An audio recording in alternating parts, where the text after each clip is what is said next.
অবৈধ প্রধানমন্ত্রীর তথ্য উপদেষ্টা সচিব ওয়াজেদ জয় ব্যাংকের গোপন কোড ব্যবহার করে বাংলাদেশ ব্যাংকের বৈদেশিক মুদ্রার রিজার্ভ ফান্ড থেকে 800 কোটি টাকা ডিজিটাল পদ্ধতিতে ডাকাতির রিপোর্ট প্রকাশ করল। হাসিনা আপা এখন কোথায় যাবা? ভিডিওটা অনেক মজার হবে, সবাই সাথে থাকেন, দেখেন ভিডিওটা শেষ পর্যন্ত। এটা করলে কাউকে ছাড় দেওয়া হবে না বলে মন্তব্য করেন। শান্তি রক্ষার জন্য, বিশ্ব শান্তির জন্য আমরা কাজ করে যাই, সেগুলো ইনশাআল্লাহ জারি থাকবে। এবং সর্বশেষ জানাবো, মানি লন্ডারিং অপরাধে প্রধানমন্ত্রী শেখ হাসিনা এবং ওবায়দুল কাদেরের বিরুদ্ধে আন্তর্জাতিক আদালতে মামলা, শীঘ্রই হাসিনা যুগের অবসান। দর্শক, এইমাত্র প্রধানমন্ত্রীর চ্যালেঞ্জ সচিব ওয়াজেদ জয়ের ভয়ঙ্কর দুর্নীতি ফাঁস হয়েছে। বাংলাদেশের ব্যাংক থেকে কিভাবে তিনি টাকা পাচার করে নিয়েছেন, এই বিষয়টি নিয়ে ভয়ঙ্কর তথ্য দিয়েছেন। এই ভিডিওতে আমরা দেখবো সেনাপ্রধানও কঠিন হুঁশিয়ারি দিয়েছেন। অন্যদিকে আন্তর্জাতিক আদালতে নাকি মামলা হয়েছে হাসিনা ও ওবায়দুল কাদের সাহেবের বিরুদ্ধে। সম্পূর্ণ তথ্য আপনারা জানলে অবাক হতে বাধ্য হবেন। আসুন সেই ভিডিওটি আগে দেখে আসি। অবশ্যই ভিডিওটি এক সেকেন্ডও না টেনে পুরো ভিডিওটি দেখার চেষ্টা করবেন। চ্যানেলে নতুন হলে সাবস্ক্রাইব করে রাখবেন পরবর্তী আপডেট পাওয়ার জন্য। ভিডিওতে একটি লাইক দিয়ে দেখতে থাকুন সম্পূর্ণ ভিডিওটি। এতক্ষণ শুনছিলেন সংবাদ শিরোনাম, এখন থাকছে বিস্তারিত।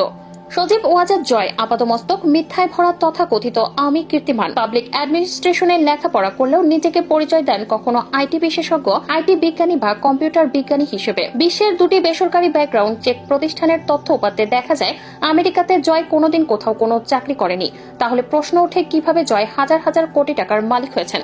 আজ আপনাদের সামনে প্রমাণ সহ তুলে ধরব সচিব ওয়াজেদ জয়ের নানা জোচ্চুরি, কমিশন, বাণিজ্য আর ব্যাংক ডাকাতির বিস্তারিত। সচিব ওয়াজেদ জয়ের অন্যতম কোম্পানি ওয়াজেদ কনসাল্টিং ইনকর্পোরেট। এই কোম্পানিটি বিশ্বজুড়ে বিভিন্ন জার্নাল এবং মিডিয়ায় দেখে আসছে, কিন্তু এই কোম্পানির কার্যক্রম নিয়ে নানা রকম রহস্য আর কৌতূহল রয়েছে।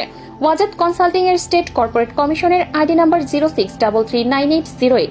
যুক্তরাষ্ট্রের কোম্পানি ডাটাবেজে দেখা যায় ওয়াজেদ কনসাল্টিং ইনকর্পোরেট 1500 শেয়ারের সবগুলোই জয়ের নাম রয়েছে।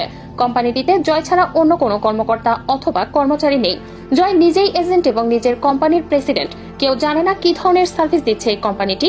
মজার বিষয়, যাকে তথাকথিত ডিজিটাল রূপকার বলা হলেও তার নিজের কোম্পানি নেই, কোনো ওয়েবসাইট নেই, নেই কোনো অফিস। ওয়াজেদ কনসাল্টিং কোম্পানি নিয়ে জয় চাতুর্যতার পথ অবলম্বন করেছে। প্রথম থেকে কোম্পানিটি জয় ভার্জিনিয়ার 38174 এলাকায় বাসার ঠিকানা চালিয়ে আসছিলেন, কিন্তু পরবর্তীতে ওয়াজেদ কনসাল্টিং ঠিকানা বদল করে 11654 প্লাজায় নিয়ে আসেন। আমাদের অনুসন্ধানকারী টিম দেখতে পায় এই ঠিকানায় শপিং সেন্টার রয়েছে, টিউবলেস বা ইউনাইটেড পোস্টাল সার্ভিস, সোজা বাংলায় বেসরকারি কুরিয়ার প্রতিষ্ঠান। এখানকার 318 নম্বর লকারটি ভাড়া দিয়ে জয় তার এই বিশাল অফিস চালিয়ে আসছে।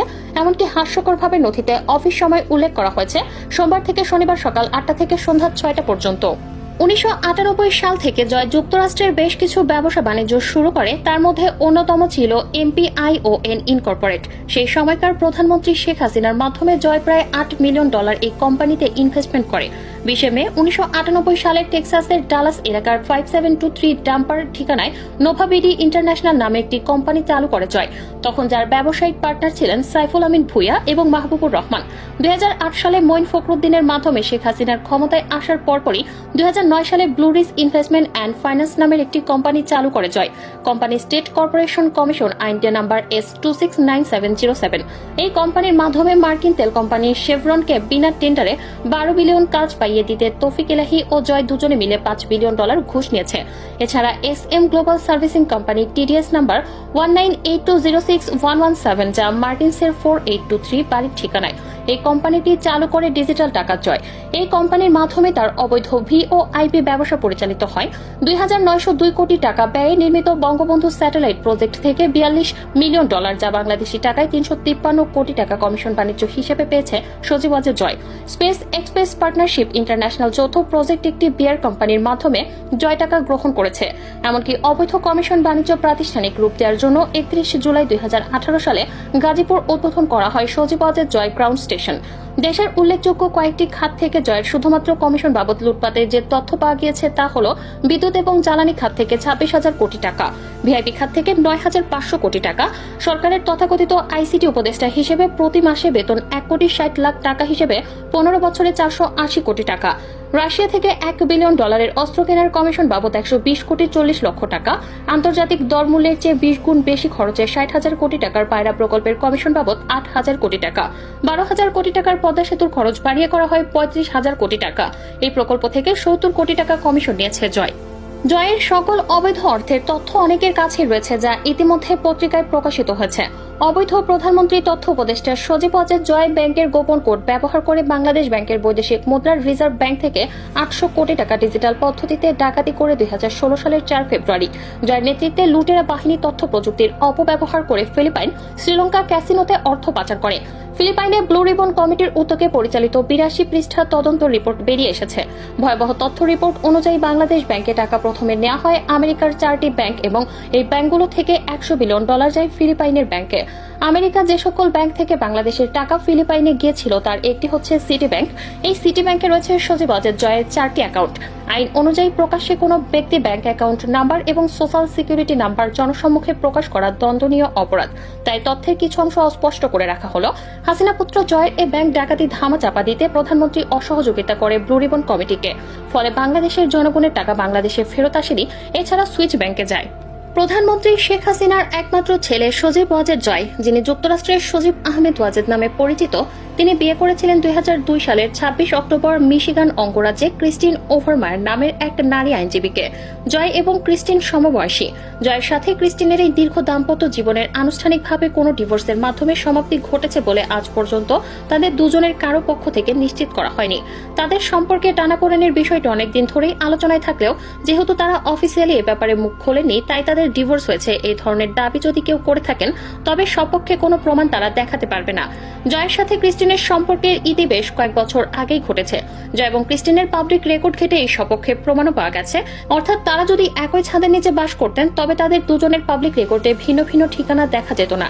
ব্যাপারটি সম্পর্কে নিশ্চিত হওয়ার জন্য আমরা ক্রিস্টিনের সাথে সরাসরি যোগাযোগ করতে চাইলাম।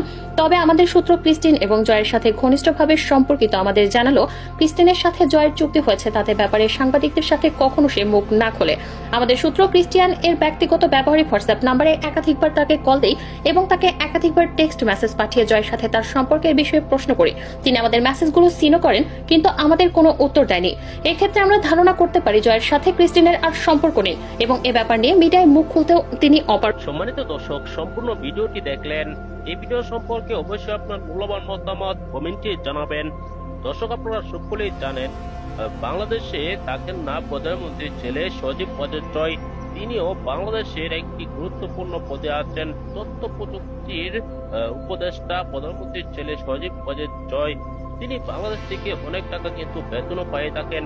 এই বেতনের টাকা দিয়ে এরকম সম্পত্তি তিনি বানাতে পারেন বাইরের রাষ্ট্রে, এরকম কিন্তু আমরা জানতে পারছি।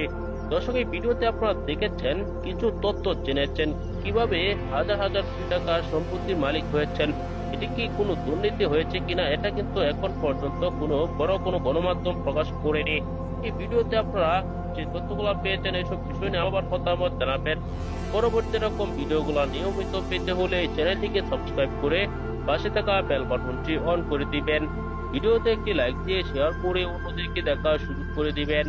এই মুহূর্তে বিদায় নিচ্ছি, দেখা হবে পরবর্তী কোনো ভিডিওতে। সে পর্যন্ত ভালো থাকুন, সুস্থ থাকুন। আসসালামু আলাইকুম ওয়া রাহমাতুল্লাহ।